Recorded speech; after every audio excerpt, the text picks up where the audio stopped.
Last year పూజ, ప్రమిదలు అన్నీ ఒకేసారి చేసేసరికి నాకు చాలా లేట్ అయిందనమాట. హడావిడి కూడా అనిపించింది. ఎవరు హెల్పర్ లేరు కాబట్టి.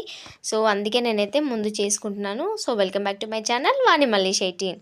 నేను తీసుకున్నదైతే బియ్యపిండి ఈరోజు ప్రమిదలు చేయడానికి. నెక్స్ట్ ఇది పాలు కాదు, నీళ్ళనమాట. ఆ నీళ్ళల్లో నేను బెల్లం కలిపిన. బెల్లం వాటర్ వేస్తారంట కదా, అందుకని నేనైతే బెల్లం తీసుకున్నా. ఈ ప్రమిదలు చేయడానికైతే ఈ థింగ్స్ అనమాట. ఇది ఆయిల్ దేవుడి దగ్గర యూజ్ చేసేది. ఆ డబ్బా అట్లా అయిందని అనుకోకండి, ఆయిల్ది కదా అట్లా అయిపోయింది. సో, నేనైతే పాలు యూజ్ చేయాలనుకోవట్లేదు, ఎందుకంటే ఆ కల్తీ పాలు యూజ్ చేస్తే ఎంత చేయకపోతే ఎంత అనిపించింది. అందుకైతే నేను తీసుకోలేదు పాలు. సో, కొంచెం కొంచెంగా వాటర్ పోసుకొని పిండిని అయితే మంచిగా కలుపుకోండి. అందరూ చేసేదే కదా, మీరేంటి చెప్పేది అనుకోవచ్చు. బట్ ఎవరికో ఒకరికి యూజ్ అయినా బాగుంటుంది కదా అనేసి నేనైతే వీడియోలో కూడా అప్లోడ్ చేస్తున్నాను. చేసింది ఇట్లా ఒక వీడియో పెడితే ఒకరిద్దరు చూసినా వాళ్ళకి హెల్ప్ అయితే ఐఎమ్ సో హ్యాపీ కదా, అందుకనేసి అయితే వీడియో పెడుతున్నాను. ఈ పిండిని మరీ గట్టిగా మరీ లూజ్గా అయితే కలుపుకోకండి. గట్టిగా అయితే ప్రమిదలు కొంచెం క్రాక్స్ వస్తాయి, లూజ్ అయితే ప్రమిదలు అనేది చేయరాదు. చేసినా కొంచెం జారిపోయినట్టు ఉంటుంది కదా.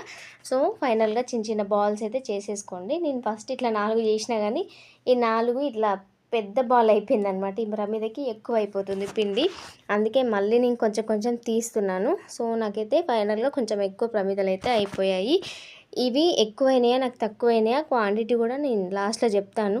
క్వాంటిటీ ఎందుకంటారా అంటే కొందరి దగ్గర ఉంటుంది, ఉండదు, సరిపోదు అనుకుంటారు కదా, వాళ్ళకి కలిపి వేస్ట్ అవుతుంది అనుకునే వాళ్ళ కోసం అనమాట. ఇది లాస్ట్లో చెప్తాను క్వాంటిటీ అనేది. సో, ఇదైతే చిన్న చిన్న ప్రమిదలు అనమాట. నేను మన వేరే వాళ్ళ దగ్గర కొనుక్కొచ్చిన ప్రమిదతోనే యూజ్ చేస్తున్నాను. చూసారు కదా, మంచిగా వచ్చింది, క్రాక్స్ లేకుండా. నాకైతే కుమ్మరోళ్ళు కుండ చేసేదే గుర్తొచ్చిందనమాట. వాళ్ళు కూడా ఏమైనా క్రాక్స్ వస్తే వాటర్ తీసుకొని వాటర్ సహాయంతో ఇట్లా క్రాక్స్ దగ్గర వాటర్ పోసి అంటే ఇట్లా వేలుతో తీసుకొని ఇట్లా ప్రెస్ చేస్తూ ఉంటారు, అప్పుడు ఆ క్రాక్ అనేది పోతుంది అనమాట. సో, ఇదైతే పెద్ద ప్రమిద కోసము నేను ఇందులో కుంకుమ వేసిన అనమాట. నా దగ్గర పెద్ద చేయడానికి వేరే చిన్న బౌల్ లేదనమాట. ఇంకా ఇంకోటి ఎందుకనేసి ఇందులోనే పెట్టి కొంచెం షేప్ వచ్చేలాగా తీసుకున్నాను.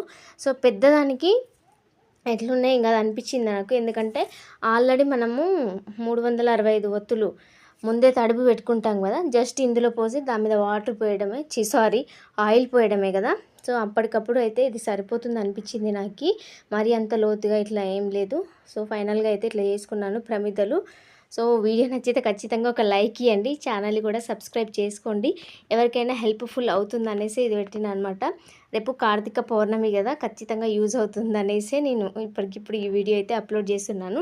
సో, క్వాంటిటీ చెప్తా అన్నాను కదా, నేను ఈ పెద్ద బౌల్లో నిండుగా తీసుకున్నాను. నాకు ఇన్ని ప్రమిదలు అయినాయి. మీకు ఇన్ని అవసరం లేదు అనుకుంటే దీంట్లో హాఫ్ అయినా తీసుకోండి, దీనికి సరి సమానంగా అయినా తీసుకోండి. సో, ఫైనల్గా అయితే అలా సరిపోతుంది అనమాట. ఇంకొంచెం సేపు ఎండకు పెడుతున్నాను, మీరైతే ఎక్కువసేపు పెట్టకండి, ఎందుకంటే క్రాక్స్ వచ్చే ఛాన్సెస్ ఉంటాయి అనమాట. సో, ఫైనల్గా కొద్దిసేపు పెట్టి తీసేసిన అనమాట. So, bye bye.